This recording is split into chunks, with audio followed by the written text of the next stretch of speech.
WBA, IBF, Super Bantamweight, Junior Featherweight, however you want to call it, 122-pound straps on the line. MJ Akhmadaliev, god of Uzbekistan, defending his two straps against a former IBF Super Bantamweight champion, Ryosuke Iwasa. All right, so the first round, Iwasa was using his jab. He was pumping the jab. He's a taller, longer fighter with the longer reach. So he was keeping the man at bay. And the man, Akhmadaliev, was slipping in, using some head movement, throwing in some leaping right hooks. You know what I mean? Um, Even though it looked like the man Iwasa was controlling the pace and the ring generalship in round one with the jab, I thought that Akhmadaliev, although he didn't probably land as many punches or jabs like Iwasa did, I thought he won the round just off of sheer stronger, bigger punches. You know what I mean? He had the more cleaner, effective punches in round one. In round two, the man Iwasa now figures out, Akhmadaliev now figures excuse me, he figures out the distance, the range, and he starts getting closer, starts throwing some hard right hooks and using the jab to break down the man Iwasa, you know what I mean? And the man was using his pinpoint accuracy with the jab, even quadrupling up the jab at times, 4 jabs in a row, all of them connecting. And he catches the man Iwasa. Now Iwasa's on the back foot primarily for the duration of the fight. You know what I mean? He's now on the back foot. Akhmadaliev is putting his punches together. He has the higher punch output. You know what I mean? More of a volume puncher. And he's just all inside the man Iwasa's space. You know what I mean? Control the distance by getting closer, by using the jab to get closer. Iwasa had little to no head movement. And the man Akhmadaliev was landing numerous right hooks, jabs, and his left uppercut was percolating, you know what I mean? And Iwasa, he showed this is going to be a war of attrition, and he was there for the most part, throwing his jab. In round 4, he even caught the man. These are two southpaws, by the way. He caught the man with a beautiful straight left counter. Akhmadaliev just ate that straight left counter and just proceeded to go to work, you know what I mean? And round 5 was the beginning of the end, where Iwasa got caught with a right hook and then a left hook, then numerous punches in a row, straight left hands, jab, right hooks, not so much even body work, just straight headshots. The man Iwasa's on the back foot, retreating back. Doesn't look like he's visibly hurt, but he keeps smiling, and that's always in boxing. If a guy keeps smiling while getting tagged in the face, that means he's definitely feeling it. And the man Iwasa retreated to the ropes, and before you know it, the referee just jumped in and stopped the fight in the 5th round.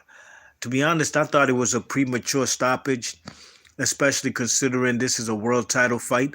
Iwasa, himself being a former IBF Super Bantamweight champ, he never hit the canvas at all in this fight, you know what I mean?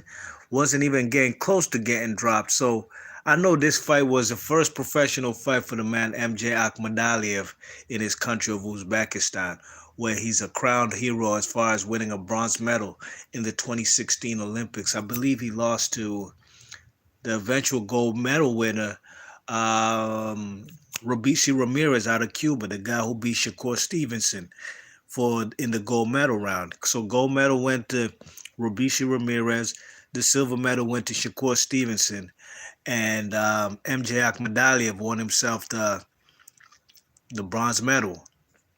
And I thought that this fight at least should have been let to go into the second half of the fight to see how the man Iwasa would react, or maybe he'd get a pep talk. He's down on the cards. He has to do something. But he didn't get the opportunity to do that because the referee stopped the fight in the middle of the 5th round, and it's a wrap. Iwasa takes a loss. The man MJ Akhmadaliev, I believe he's like 9-0 now.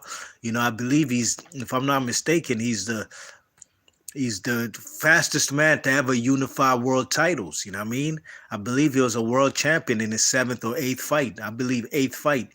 You know what I mean? At 8-0, he was a unified world champion. Nobody's ever done that to my recollection in boxing. So, this guy's a talent. I remember watching him in the Olympics 2016, and I paid close attention to all Olympians who are going to become professional boxers to see how far they're going to go or how quick they're going to get a world title shot. Akhmadaliev got his against Danny Roman. As a matter of fact, Danny Roman beat TJ Doheny. TJ Doheny had the IBF strap, and TJ Doheny beat the man Iwasa, the Japanese who just lost to MJ Akhmadaliev. So super bantamweight division is pretty stacked. It's looking like it's a great division. Might be taking us back to the days of Barrera and Morales and Junior Jones and all these guys, Orlando Canizales when he moved up in weight to 122 from bantamweight.